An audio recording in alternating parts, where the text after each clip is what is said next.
Welcome to the Awaken on Purpose podcast, where each week you'll hear inspirational stories of heart-centered leaders who have awakened to their higher purpose and taken that leap of faith to follow their heart and make an impact in the world. Get ready to be enlightened, empowered, and transformed with your host, Jennifer Spohr. I am really excited and thrilled to welcome my friend Carol Campos to the show today. Carol is the creator and co-founder of the Divine Breadcrumb online community, as well as co-host of the Divine Breadcrumb podcast, which is dedicated to showcasing the stories of people doing good in the world. She is also a certified intuitive and strategic intervention coach and combines the best of what she's learned over the years to help clients identify and remove blocks and gain clarity before moving forward with their goals. Carol gives each client a truly personalized coaching experience. For over 2 decades, Carol worked in corporate America, most recently in a leadership role for a Fortune 5 company. In early 2018, she took the leap into the unknown in the hopes of creating a life in complete alignment with her interests and skill sets. What she learned is that she could combine her personal and professional experiences with her soul-aligned interests. Carol loves being in nature and can often be found walking various trails. She is passionate about travel, learning about new cultures, and helping others on their own path. She holds a BA in communications and a minor in cultural anthropology from Hofstra University. Welcome, my friend. Thank you. I'm so happy to be here. I'm so happy to have you here too, and I can't wait to share you with our listeners. So tell us, what inspired you to do the work that you're doing today? How did you get from where you were to where you are now? Oh, I love this question because it's really at the crux of my mission, which is following the signs from the universe or God, your higher self, and to live an authentic and aligned life full of joy. As a sensitive child, and by sensitive, I don't mean that I would get upset easily, although that was true, and my mom would attest to that, but I was also empathic and soaked up people's emotions like a sponge. And I much preferred being in my own imaginary world and dealing with reality. And of course, this happens to most of us that were sensitive as children. Our culture and society, instead of fostering that imagination, kind of beat it out of us. So in my teens, all of the things I was interested in were kind of put on the back burner. And I did what was expected of me. I did well in school. I was well behaved. I was, the quintessential people pleaser, following all the rules. And then I graduated high school, met a boy who became my husband after college, and I entered a really tumultuous time that lasted on and off for decades. And it really rocked me to my core and drained me of my self-worth. I just simply wasn't equipped to deal with any of it. While all this chaos was happening in my personal life, I continued to climb the corporate ladder and did really well for myself in that area. But when I got to what might consider was the pinnacle of my career, I just wasn't happy. And I had to take a hard look at myself and figure out what's going on. Why is this? And I realized that I wasn't doing something that was in alignment with my higher self. And I took steps, and it took a little while, and there's a lot in between there, but I took steps to create a life that was in alignment. And that's kind of how the Divine Breadcrumb and my coaching practice was born. What was your catalyst for change? What actually triggered you to take action? I know for me, so I really resonate with what you're saying about being a people pleaser. A lot of high achievers are people pleasers, and I'm a recovering people pleaser myself. But it can feel really, really hard to honor our own desires, but also feel like we have to make everyone else happy, right? I think I kind of just mixed the question a little bit. That's okay. So I think there were actually a couple of big catalysts, and one was the relationship with my ex-husband for sure. For years, I felt like a victim. He was a drug addict for most of the time we were together. He was on drugs. I mean, there were periods of sobriety, and I was codependent, thought I could fix or control the situation.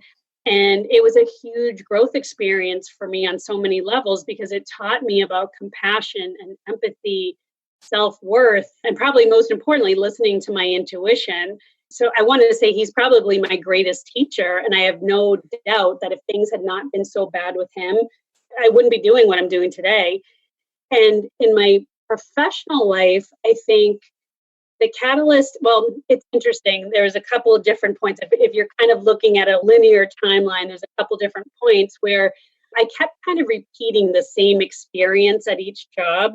It would get a little better, but it was basically the same. And that was, I didn't feel valued. I was always told, you do a great job, you work so hard, here's more responsibility, here's another team to manage. But then when it came down to compensation for that, they'd make excuses. And it made me wonder, okay, what is happening? What am I giving out that is attracting this situation over and over? That's important what you said. I mean, well, there were a lot of great pieces there. One, just going back a little bit to what you had shared in regard to your relationship with your husband. A lot of us have, the not so desirable experiences in our life, but wouldn't you agree that without experiencing a certain level of contrast, although some situations can feel extreme, that it would be hard for us to really have clarity and to also value what we really do want, right? Oh, absolutely. I have no doubt that's the case. I had to have that much contrast in my personal and professional life to cause me to not be just kind of in my comfort zone and things were kind of stagnant. It had to get so bad to push me. Yeah, absolutely. And then you talked about recognizing a pattern, right? Where the same thing was kind of happening over and over again. I've learned that when we experience recurring situations, that it's an invitation to mastery. Like there's something for us to learn from that. Yeah, that's fascinating. And it totally makes sense. So how did you break that pattern? In my personal life, kind of the decision was made for me. It had gotten so bad, just tons of drama and chaos that I just literally could not go on from that. So it kind of forced my hand. In my personal life, yeah, it was awful. And I could see it coming. I knew it was coming. And it's one of those things where something needs to end, but you don't want to have to go through all the crap to get to the other side. You're going to have to, but you keep putting it off. And that's basically what happened. And it really sucked going through it. But then on the other side, you think, why didn't I make this decision sooner? And then in my professional life, the same. I mean, I've always been kind of a person, and we've talked about this before, where I joke that I've always been kind of a brick to the head person. The universe gives you these little nudges at first, and you don't pay attention, then you might get a little slap, and they keep going until something catastrophic happens. And I've always stayed in relationships and in jobs longer than I should have. And this last time around, I think I'd gotten to a point where I was just so burnt out. There was so much work, so much responsibility. And I'm not a lazy person, but it was I just couldn't deal with it anymore. And I wasn't seeing any end in sight, and I wasn't seeing any kind of reward coming my way. Like I needed something to kind of motivate me. But when I really thought about it, I thought, all right, this isn't really what you want to do anyway. So maybe this is the time to finally make the move you've been wanting to make. And, I kind of hemmed and hawed about that for probably about 6 months, and then finally made the decision, not knowing at all what I was going to do, which I don't recommend for everyone. This was my journey, and this kind of worked for me. And I took the leap, and I hired my own coach and started peeling back all the layers and kind of cutting to the core of what's going on and what has been attracting these situations. Yeah, and then I just kind of went from there. What you said about your exit strategy is really important, because although we do want to fearlessly pursue our dreams, and when I say fearlessly, I mean having the courage to move through our fear, not being without fear, okay? You mentioned that, but you had actually been feeling the call to make a change for some time prior to making the decision to leave without a real solid direction. And I really resonate with what you said because my journey was very similar.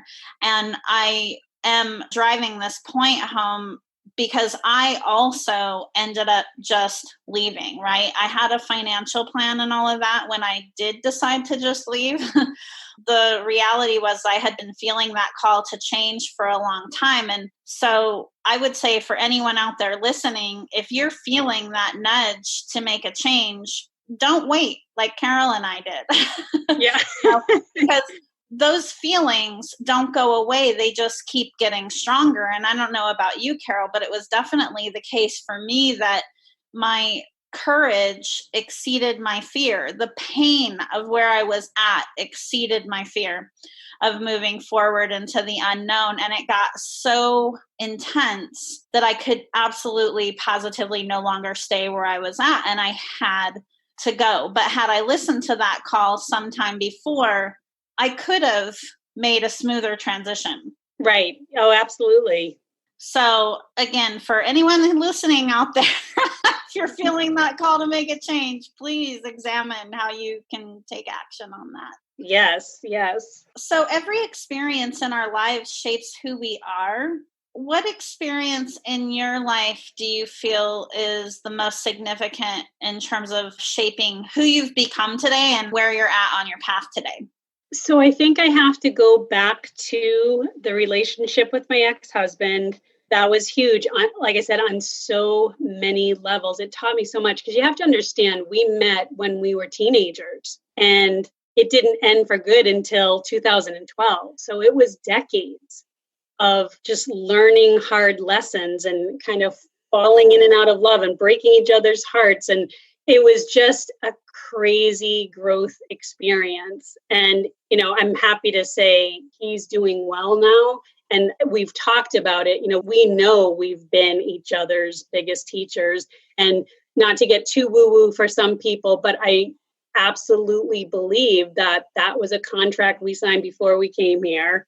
Like, we knew we were going to play this role in each other's life. Oh, I absolutely believe that. That was definitely huge. I also think the death of my dad in 2015, which was, fairly unexpected. He was only 67 years old.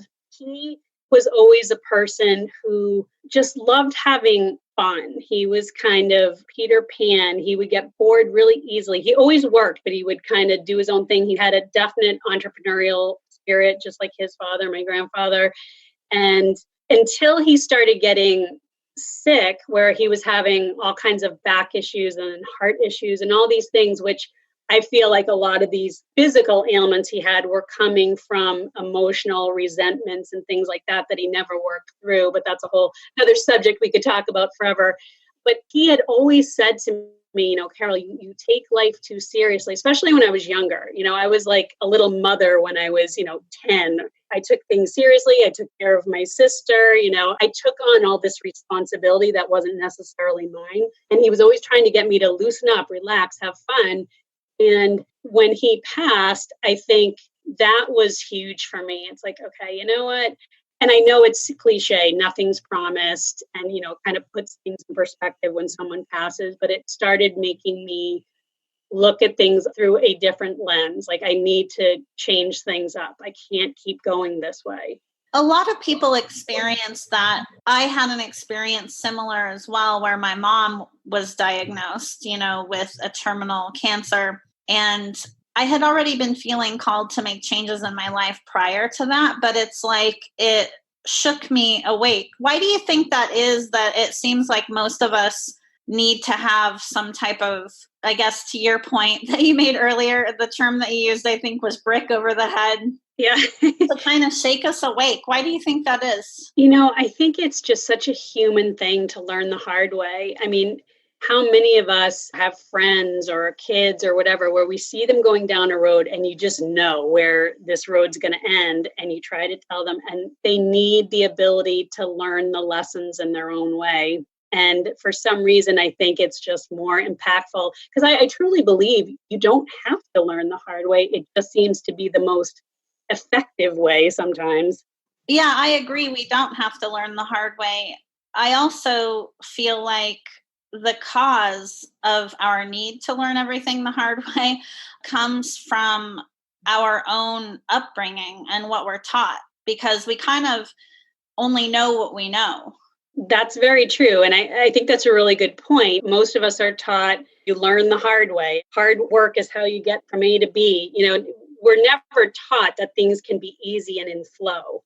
I'd love to know if you agree, but my thought on that would be to, because the next question that would pop up, right, is like, okay, I'm a product of my environment. Well, how can I know differently, and how can I break that pattern or change that? My advice on that would be having a willingness to see different possibilities or to be open. What do you think about that? Yeah, I think being open is huge. And I think for a lot of people, and I shouldn't say just women, but I think this happens to women a lot. You kind of have your blinders on and it's like, okay, I got to do my work. This is my relationship. You have so much going on. And even if you're getting those nudges of a calling or a different way of doing something, you kind of ignore it because you just don't have time, or you just don't. It's almost like I'm not ready to open that can of worms.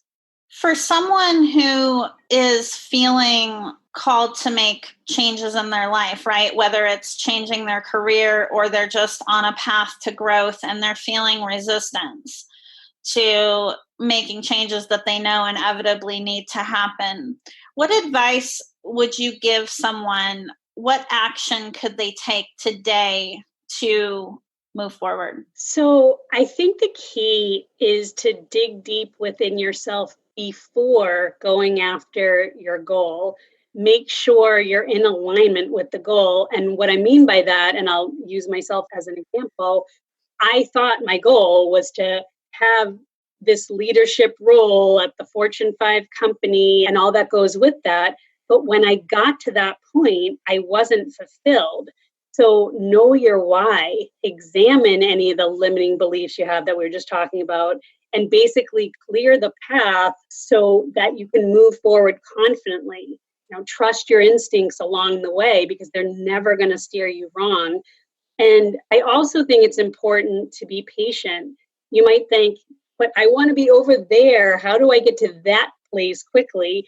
And realize that you're where you need to be in this moment and just be present and take the lessons as they come.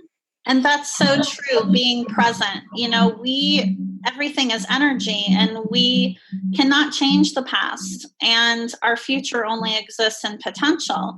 Our power to bring the change that we want for our lives, to have the life we want, is in that present moment right now. Absolutely. Yeah. And I think that's a struggle for so many, including myself. I want to say when I was younger, I focused a lot on the past. This happened to me, that happened to me. It was all about what had happened, and I just couldn't get myself out of there. Then I went through more worrying about the future. I was never in the present moment. That took a lot of work and dedication and practicing mindfulness. Absolutely. Mindfulness, self-awareness is huge. Just even stepping back, to reflect and ask ourselves the question, am I where I want to be right now? Is how I'm spending my time and energy in alignment with the goals that I want to achieve? Just even asking those questions and trusting what comes up, and then having the willingness, right, to take action is really important. Sometimes we can feel powerless or feel stuck in our situation, but by asking ourselves questions and making space for ourselves to reflect, we can really open ourselves up to receive clarity. Yes. Oh my gosh. Absolutely. I have enjoyed speaking with you so much. I always love talking to you. I know, we have fun conversations. I know, I could talk to you forever. So How can someone find you? Okay, so you can find the Divine Breadcrumb podcast and blogs at thedivinebreadcrumb.com. And you can find my coaching services at carolcampos.com. There's also a link to my coaching site from the Divine Breadcrumb. I currently offer a 3-month coaching program and will soon be releasing a 6-month program. But, there are so many great coaches out there, including you, my friend. But my specialty is doing what I mentioned earlier, and that is helping people identify and remove emotional blocks and limiting beliefs and fears before moving forward with an intended goal and making sure you're aligned. And I feel like the process doesn't have to be months or years talking about the past. We can work on these things and clear them relatively quickly. No, what you said there is really key. Change starts with setting an intention. Setting an intention is making a decision that you want something and owning that the outcome already exists. So yes, it doesn't have to take a long time to move forward. It's really about commitment and consistency. Yes, and that's such a new way of thinking for so many people. They think it does have to take them years to make changes because it's taken you a lifetime to get where you are. So you're thinking it's going to be that same timeline, and it doesn't have to be linear. Absolutely. Thank you so much for joining me, my friends. Oh, I'm so glad to be talking with you. Thank you so much for having me on. This has really been a pleasure. Thank you, Carol. Thank you for listening to the Awake and on Purpose podcast. Please visit us and subscribe to the podcast at awakeandonpurpose.com so you never miss an episode. To learn more about how you can connect with your higher purpose and take that leap of faith to make your impact in the world, visit us at jenniferspor.com. And while you're there, be sure to join our email list for exclusive offers and a weekly dose of inspiration.